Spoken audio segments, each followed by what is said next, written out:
Salut les dinos, aujourd'hui on va parler de... So... Voilà, pour cette avant-dernière vidéo, j'avais pas envie de vous parler d'un seul film, ou en tous les cas le thème qui m'était imposé, c'était pas de vous parler d'un seul film, mais de vous parler d'une franchise. Donc je suis parti sur Critters. Je vais pas vous la refaire longue, les Critters dans le premier film, c'est une bande de petites bestioles qui s'échappent d'une prison intergalactique, qui arrivent sur Terre pour en faire un self-service de bouffe, et quitter et recommencer sur la planète suivante. Sauf qu'entre temps, ils vont rencontrer une petite famille de fermiers qui va un petit peu leur péter la tronche avec en renfort des chasseurs de primes de l'espace qui sont envoyés forcément pour les récupérer ou pour les... Forcément, les Critters, c'est une série de films qui surfent sur la vague des Gremlins. Le premier opus est sorti seulement 2 ans après la première apparition du joli petit Gizmo.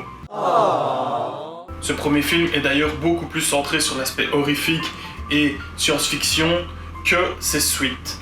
Dans le deuxième épisode, on retrouve Brad, le gamin du premier film, qui est interprété par Scott Grimes, qui n'est autre que Archie dans la série Urgence. Eh ouais! Il retourne dans sa petite ville quelques années après les événements du premier, et forcément des œufs de Crit ont survécu et vont se remettre à attaquer le petit village. Comme je l'ai précisé, ce deuxième épisode est beaucoup plus centré sur l'humour et nous offre quand même des moments de franche rigolade. De Versailles. Dans le troisième opus, les petites bestioles quittent la campagne pour se retrouver dans un immeuble à Los Angeles. Et encore une fois, l'humour est très présent dans ce troisième film des Critters. C'est d'ailleurs le film qui signe le tout premier rôle de notre Leonardo DiCaprio préféré. Et le quatrième film, vous connaissez cette théorie cinématographique qui dit que quand t'as plus d'idées, t'envoies tes héros dans l'espace. Et que quand tu fais ça, c'est foireux. Je veux dire, repensez à Jason X et son androïde qui a pas de téton. Qu'est-ce que tu en dis? Est-ce que tu les aimes? Ils sont bien. Ou à Leprechaun 4 et son plan nichon gratuit. Voici votre destinée. Vous excitez pas trop, les gars. Sur Dominia, quand une femme de sang royal découvre sa poitrine, c'est une sentence de mort.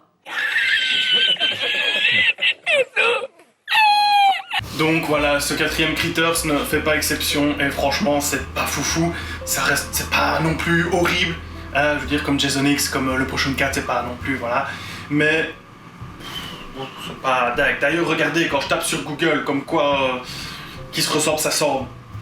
Alors ces dernières années, il y a eu un téléfilm qui s'appelle Critters Attack qui est franchement pas terrible pour pas dire nul, et une série qui s'appelle Critters A New Binge qui compte 8 épisodes de 10 minutes, ce qui déjà voilà, pas terrible, on a plus l'impression de regarder une vidéo YouTube, et honnêtement non.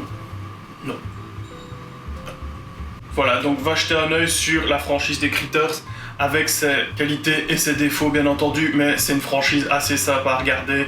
Donc jette-toi dessus, c'est pas ultra gore donc tu vas pas non plus vomir. Même si t'aimes pas trop les films d'horreur, dis-toi que ça fait pas peur, hein. On va rester sérieux, ça reste quand même des petits films un peu sympas. Je veux dire, c'est même encore moins effrayant que Gremlins, donc ça te place un petit peu le truc, ça va. Sur ce, je te dis à demain pour la toute dernière vidéo du mois. Ça aura été une fameuse expérience, et j'espère qu'au moment où cette vidéo va sortir, on sera près des 150, parce que sinon, ça restera de la même couleur. Voici votre destinée.